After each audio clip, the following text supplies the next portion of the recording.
Je suis arrivé le 5 août. Peut-être qu'il n'y a plus de café. Il faut une assistance technique. Je suis un peu terre à terre, un peu pragmatique dans... Est-ce qu'on a besoin de ça? Non, j'avais aucune idée quand je suis arrivé. J'avais réfléchi, mais j'avais pas encore. C'est comme créer une œuvre in situ. Il faut connaître le lieu, être dans le lieu, vivre le lieu. Enfin, moi, je me pose, je m'assois, je réfléchis, je ramène des trucs qui ont peut-être quelquefois rien à voir. Et petit à petit, je tisse mon histoire ou ce que je veux raconter.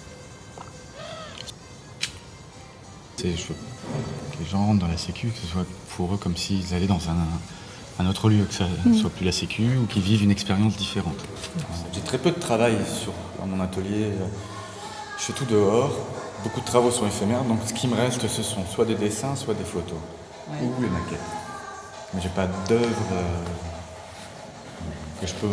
avec laquelle je peux me balader. Moi, je passe par le dessin et du dessin, je fais la sculpture. Il y a quelquefois des maquettes, mais il n'y a pas de plan. Lorsqu'on rentre, on voit tous les projets, toutes les sculptures monumentales in situ donc, qui sont faites en extérieur.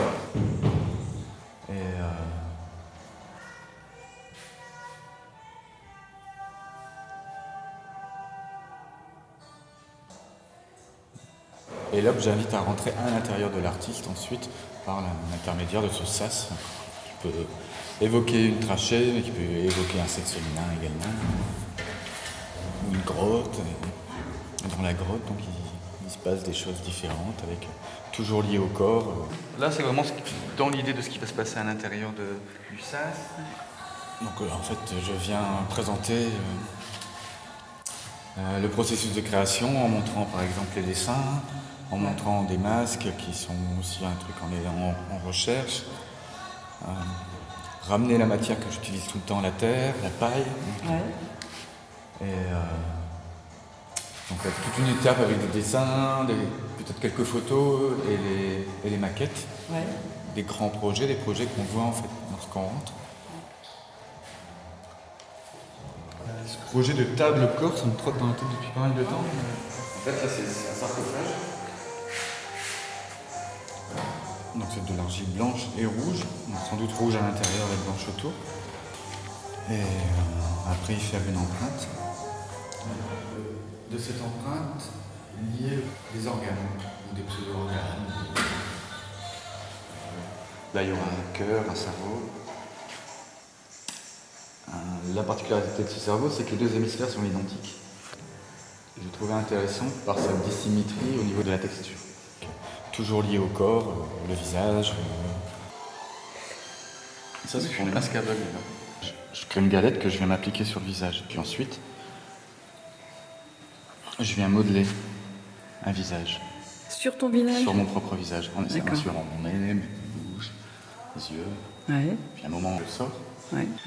Je pose au sol, il s'écrase, ou il vient épouser un morceau de bois ou un coin de mur.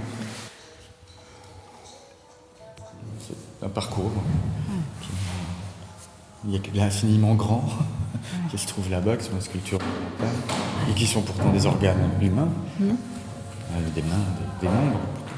Sur le fait de travailler sur des formes extérieures, de réaliser des sculptures in situ en extérieur, m'amène aussi à réfléchir à quelle forme je peux mettre. Bon, des mains, des têtes, c'est bien, mais à un moment, je ne vais pas faire que des mains et des têtes. Et donc, je me dis, tiens, c'est intéressant aussi de travailler sur le cerveau, qui est aussi un labyrinthe. Donc, on a réalisé un cerveau labyrinthe.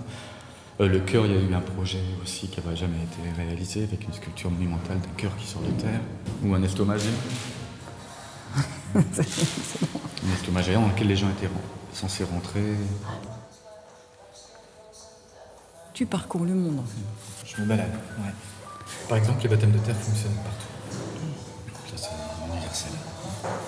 Et puis, ce qui est extra, c'est que j'ai besoin de rien. J'arrive, j'ai les mains dans les poches, je vais chercher la matière sur place. Donc, je vais souvent rencontrer les artisans qui travaillent la terre, donc soit les potiers, les fabricants de briques ou de tuiles. Et puis, à partir de là, hop, c'est super, il y a tout. Donc, tout d'un coup, tu fais pas que passer, tu vas chercher la matière avec eux et tu partages un moment intime.